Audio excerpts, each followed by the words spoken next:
Papy, ça me saoule le jardinage. On peut pas juste laisser le tuyau d'arrosage couler et on revient dans 1 heure? Jeune fou, tu sais pas que les plantes sont des êtres vivants comme nous?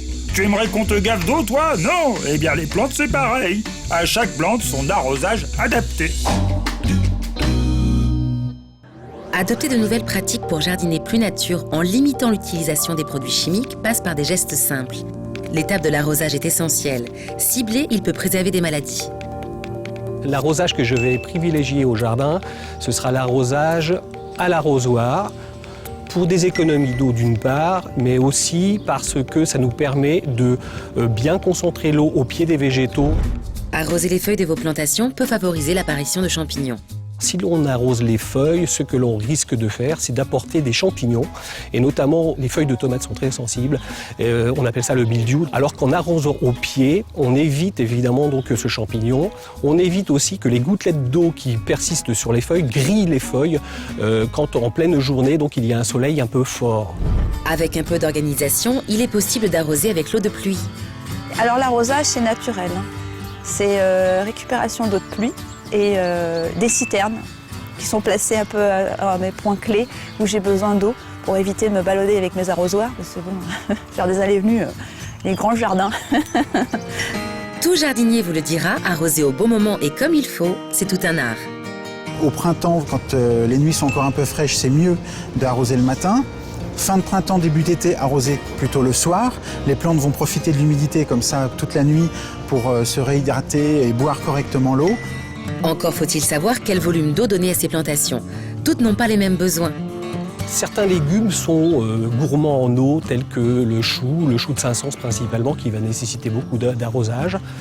On pourrait penser que la tomate nécessite beaucoup d'eau, surtout pas. Au contraire, on rendrait le plan, je dirais, feignant. Au contraire, donc il faut arroser la tomate le moins possible, en surveillant quand même que la terre ne soit pas trop sèche, bien sûr. Il faut également veiller à la quantité d'eau utilisée et certains tuyaux d'arrosage sont conçus pour vous faciliter la tâche tout en étant économes en eau. Il y a des tuyaux pratiques qui ont été mis en place, soit avec des petits trous, les tuyaux micro-perforés. Vous disposez ces tuyaux sur le sol, au pied des plantes, et l'eau, quand vous allez allumer l'eau, ça va faire tomber des petites gouttes d'eau au pied de la plante, et c'est à vous d'estimer le temps en fonction de la saison, de la météo et des plantes que vous avez. Vous pouvez mettre des programmateurs sur vos tuyaux qui, même en votre absence, vont déclencher un arrosage en fonction du temps que vous avez calculé, 1 heure, une demi-heure, etc. Une autre méthode existe pour limiter les besoins en eau, c'est le paillage, composé de végétation broyée.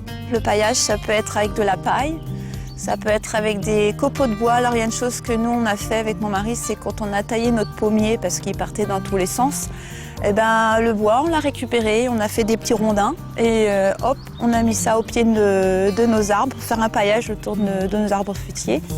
Le paillage va permettre de conserver une terre beaucoup plus humide pendant plus longtemps, protéger la terre du soleil, surtout en été, quand la terre va créer une croûte en surface.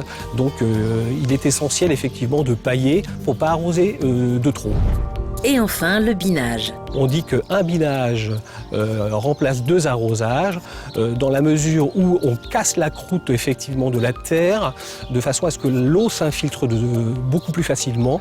Pour leur bonne santé, n'hydratez que la base de vos plantes. Arrosez vos plantes à bon escient, surtout pas trop. Pratiquez le paillage et le binage. Lucas, qu'est-ce qu'on a dit pour les feuilles? Quand t'as soif, toi, tu ne t'arroses pas les oreilles, eh bien les plantes c'est pareil.